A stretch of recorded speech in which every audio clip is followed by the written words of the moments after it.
በእስላሞች ሀገር ደምቃ የታየችው ድንግል ማርያም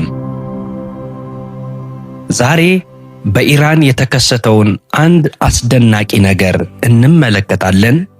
ውድ የያኖስ ቲዩብ ቤተሰቦች ከናንተ የሚጠበቀው ቻናላችንን ሰብስክራይብ በማድረግ ቪዲዮ ስንለቅ እንዲደርሳችሁ የደውል ምልክቷን መንካት ብቻ ነው።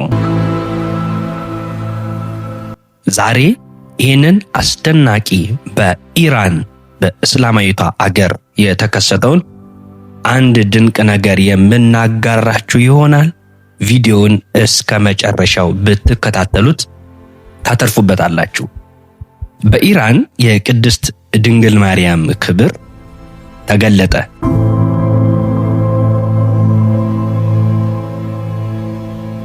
በኢራን የቅድስት ድንግል ማርያም ክብር ተገለጠ። የኢራን መንግስት በቴህራን የሚገኘውን ዋናውን የምድር ውስጥ የባቡር መስመር 6 የሚገኘውን አዲሱን የሜትሮ ጣቢያ የቅድስት ድንግል ማርያም ሜትሮ ጣቢያ ስትል ሰይመዋለች።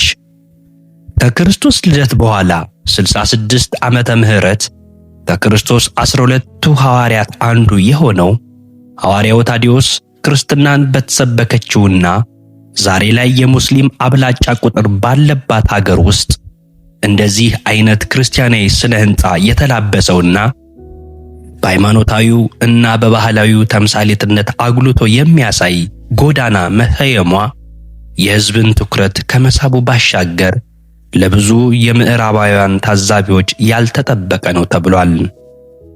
የዚህ ጣቢያ ግድግዳዎች በቅድስት ማርያምና በኢየሱስ ክርስቶስ ሰላም በሱ ላይ ይሁን ምስሎች ያጌጡ ሲሆን በኢራን ሃይማኖታዊ ጥበብ ተመስጦ የተሰሩ ዲዛይኖች በአብርሃም ሃይማኖቶች ተከታዮች መካከል የጋራ መከባበርን ያመለክታሉ። በአርመኖች ዋና ከተማ ውስጥ ካሉት በጣም ውክልና ካላቸው የክርስቲያን ቤተ መቅደሶች አንዱ በሆነው በሳርኪስ ካቴድራል አቅራቢያ የሚገኘው ጣቢያው በክርስቲያኖችም ሆነ በሺሃ ሙስሊሞች ዘንድ ለከበረችው ለድንግል ማርያም ክብር ሲባል ቅድስት ድንግል ማርያም ወይም እነሱ እንደሚጠሩት ሐዝራት ማርያም ሞጋዳስ ተብሎ መሰየሙም ተገልጿል።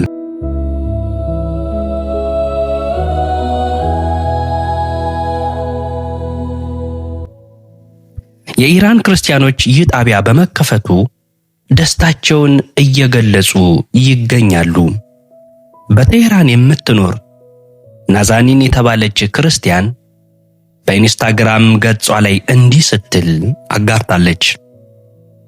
በየቀኑ በዚህ መንገድ አልፋለሁ። የቅድስት ማርያም ምስል በቴህራን ሜትሮ መሃል ላይ ስትመለከቱ በጣም ጥሩ ስሜት ይሰማኛል። በእውነት የኩራት ምንጭ ነው ስትል በእስላሟ ምድር በኢራን እንደዚህ አይነት ነገር መደረጉ አስደንቋት ይህንን ጽሑፍ አጋርታለች።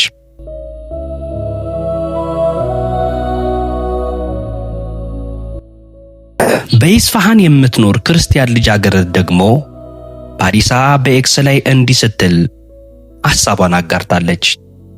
ይህ ጣቢያ ግልጽ መልእክት ይዟል።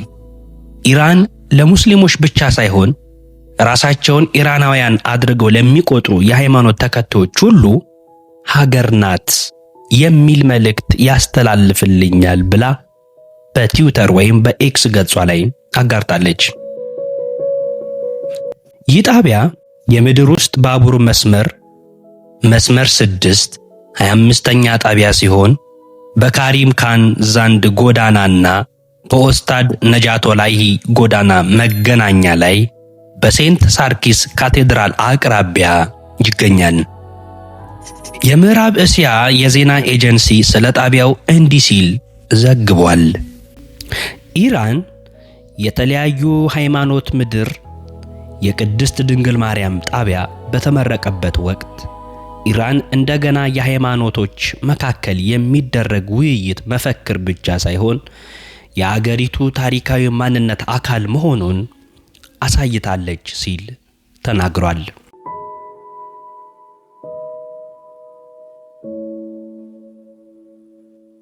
ከአካይመኒድ ዘመን ጀምሮ እስከ ዛሬ ድረስ አብሮ የመኖርና የሌሎች እምነት የማክበር መንፈስ በኢራን ባህል ውስጥ ተሸፋፍኗል።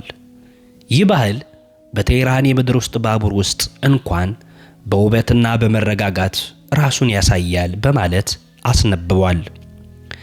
የኢራን መንግስት ሚዲያዎች ስያሜውን የባህል አብሮ የመኖር ምልክት አድርገው ገልጸውታል። የኢራን መንግስት እንደ ክርስቲያኖች፣ አይሁዶችና ዞራስትሪያኖች ላሉ ታሪካዊ የሃይማኖት አናሳዎች የአምልኮ ነፃነትን ዕውቅና ይሰጣል። የዚህ ጣቢያ ምረቃ ለድንግል ማርያም የጋራ ፍቅርን ያሳያል ብሎ ተናግሯል።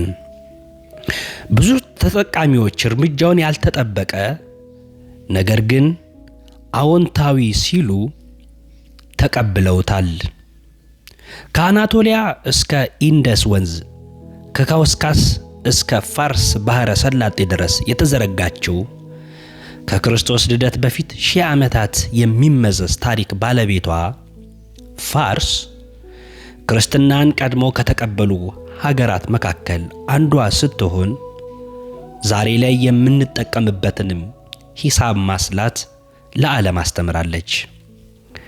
ጀላለዲን ሩሚና ኦማር ካያምን የሚያህሉ ግዙፍ ገጣሚዎችን በስነ ሕንፃ፣ በፍልስፍና፣ በሕክምና የተራቀቁ ልጆች ያሏት ፋርስ 600 የሚጠጉ አብያተ ክርስቲያናት መገኛ ስትሆን 90 ያህሉ በብሔራዊ የሀገር ኩራት ቅርስ ዝርዝር ውስጥ 3 ገዳማትን ደግሞ በዓለም ቅርስነት በዩኔስኮ አስመዝግባለች።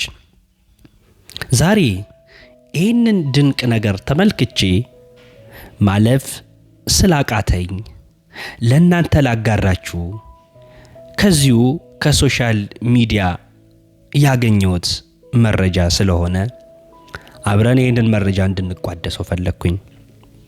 በእስላሙ ሀገር በኢራን ያውም በዋና የባቡር ጣቢያዋ መስመር 6 የድንግል ማርያም ምስልና የኢየሱስ ክርስቶስ ምስል መሳሉ እጅግ ያስደንቃል።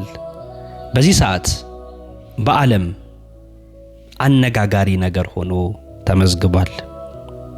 ውድ የያኖስ ቲዩብ ቤተሰቦች ለዛሬ ይሄንን መራግብር ይዤላችሁ ቀርብ ያለው። ቀጣይ በሌሎች መራግብሮች እንገናኛለን። ስለነበረን ጊዜ የአምላካችን የልዑል እግዚአብሔር ስም የተመሰገነ ይሁን። ቻናላችንን ሰብስክራይብ፣ ላይክ በማድረግ አበረታቱኝ።